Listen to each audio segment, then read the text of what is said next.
Welcome to This Explainer. Today, we're diving into something that is literally going to flip how you think about language education. We've got a really fascinating roadmap for this journey. The official, outcomes-based syllabus from Bacolod City College, designed specifically for pre-service English teachers. Now, this isn't just some boring list of classes.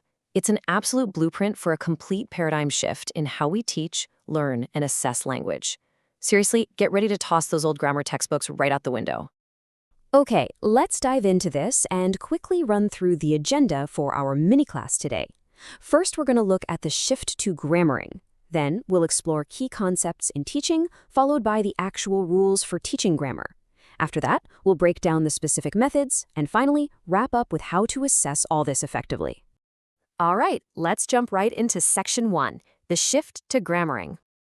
This whole shift is a massive departure from the old, rigid, red ink view of language instruction that, let's be honest, pretty much all of us grew up with.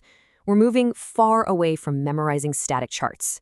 To kick things off, let's look at a really fundamental question pulled straight from week 3 of the syllabus. Why do we even teach grammar in the first place? I know it sounds super simple, but it's actually a core pedagogical issue. We aren't teaching it just so students can ace a multiple choice test. The true goal here is to build communicative competence. We want learners to actually use the language effectively out in the real world.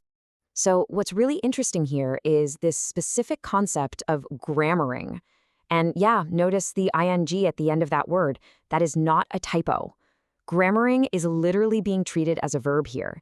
It's a dynamic, active skill that you use in real time. In fact, just like reading, writing, listening, and speaking, grammaring is now considered the 5th skill of language learning. It's all about making split-second choices, like picking the exact right tense in a fast-paced conversation to convey exactly what you mean, rather than just silently filling in the blanks on a worksheet. Now, to teach this active, dynamic skill, educators have to understand that not all grammar is exactly the same. The course description requires future teachers to distinguish between 4 different academic types of grammar. First up, we've got functional grammar, which is all about real-world use. Then there's descriptive grammar, which looks at how native speakers actually talk out in the wild. Third is prescriptive grammar, which are those strict traditional rules of correctness your old English teacher probably loved. And finally, pedagogic grammar, where the rules are adapted specifically to help learners learn. Knowing which of these lenses to look through completely changes how a lesson is taught. Moving right along, let's get into our second major area, key concepts in teaching. Building on this whole new philosophy, we really need to highlight a crucial paradigm shift. On the one hand, we have traditional error correction. You know the drill, the classic red pen ruthlessly circling every single mistake. But here's the thing, merely pointing out errors just isn't enough anymore. In fact, the syllabus warns about a phenomenon called fossilization. That's when bad language habits become permanently stuck, literally fossilized, because a student never actually learned why they were wrong. On the flip side, we have feedback. True, effective feedback is timely, it's specific, and most importantly, it's actionable. It actively guides the student's improvement rather than just slapping their wrist for making a mistake. Another really vital contrast we need to talk about is how we handle spoken versus written language. Think about it. Spoken grammar is highly interactive, fluid, and honestly, way less formal. Written grammar, on the other hand, is planned, it's edited, and it's heavily structured. So a modern teacher simply can't use the exact same pedagogical approach for a casual conversational role play as they would for a formal academic essay. Those 2 scenarios require entirely different strategies. And this perfectly illustrates a concept called grammaticalizing. If grammaring is the skill in action, grammaticalizing is the actual developmental process behind it.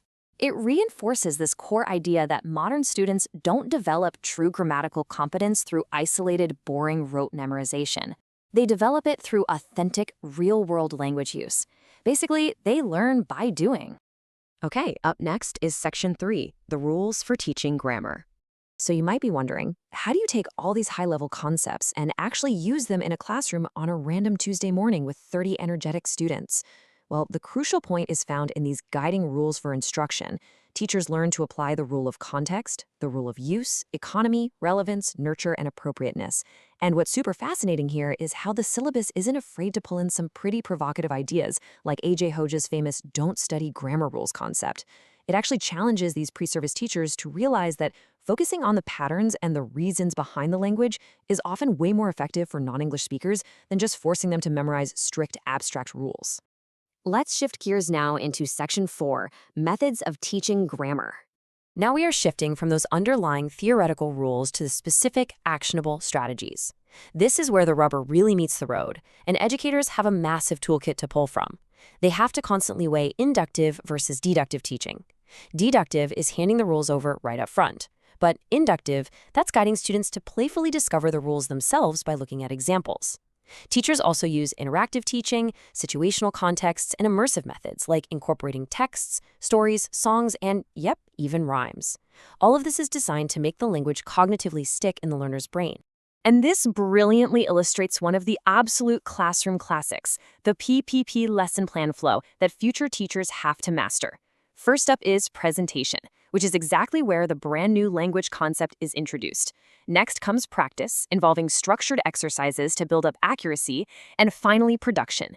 This is the fun part where students use the language freely and authentically on their own. It's a beautiful, chronological flow designed to guide learners seamlessly all the way from introduction right through to mastery. But, this methodology didn't just appear out of thin air. The syllabus actually highlights the historical evolution of linguistics here. We've moved from structuralism, which basically just looked at surface-level language patterns, all the way to transformational generative grammar. And while that sounds incredibly academic, this evolution simply explains why modern methods focus so heavily on the deep, cognitive reasons behind language patterns, rather than just caring about the surface-level structure. All right, we've arrived at our final section, assessing grammar effectively. We've talked a ton about this dynamic, fluid way of teaching. But how in the world do we actually measure it without falling back on those rigid multiple-choice tests? Take a second and think back for me. How were your papers graded in school for sentence structure? If you're like most of us, you're probably picturing a whole lot of red ink and a single scary letter grade slapped at the top of the page, right? That shared experience makes the need for modern, nuanced assessments deeply relatable. And honestly, it is exactly what this syllabus aims to fix. Today, modern assessment is just packed with innovations. Educators have to balance formative assessments, which monitor learning as it happens to provide ongoing feedback, with summative assessments, which evaluate everything at the very end. They use a three-dimensional grammar framework, and they actively incorporate the social dimension of language. But perhaps the coolest part? They utilize concepts like partial scoring. This is a real game changer because it rewards the process of grammaring and the genuine effort of communication, rather than just penalizing the final product for a few minor technical flaws. So what is the ultimate endgame for the pre-service teachers taking this intensive 18-week course? Well, it's highly practical. Their final output is to create a massive, complete compendium of formative and summative assessment tasks that are perfectly aligned with K through 12 competencies. They aren't just writing theoretical essays that will gather dust on a shelf. They are building authentic, innovative learning materials that they will literally carry into their future classrooms. So, how does this all build into the bigger picture? Well, the syllabus ties every single one of these classroom-level strategies directly back to the core mission of Baccalaureate City College, which is to commit unwavering dedication to innovative and transformative learning. This pedagogical shift we've been talking about isn't just about grammar. It matters deeply for promoting overall literacy and true, authentic communicative competence in the next generation of learners. We've covered an absolute ton of ground in this explainer today, seeing exactly how language education is transforming from static, boring rules into dynamic, living action. So I want to leave you with this final, provocative thought.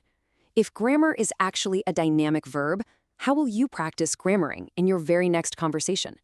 Think about it and keep exploring.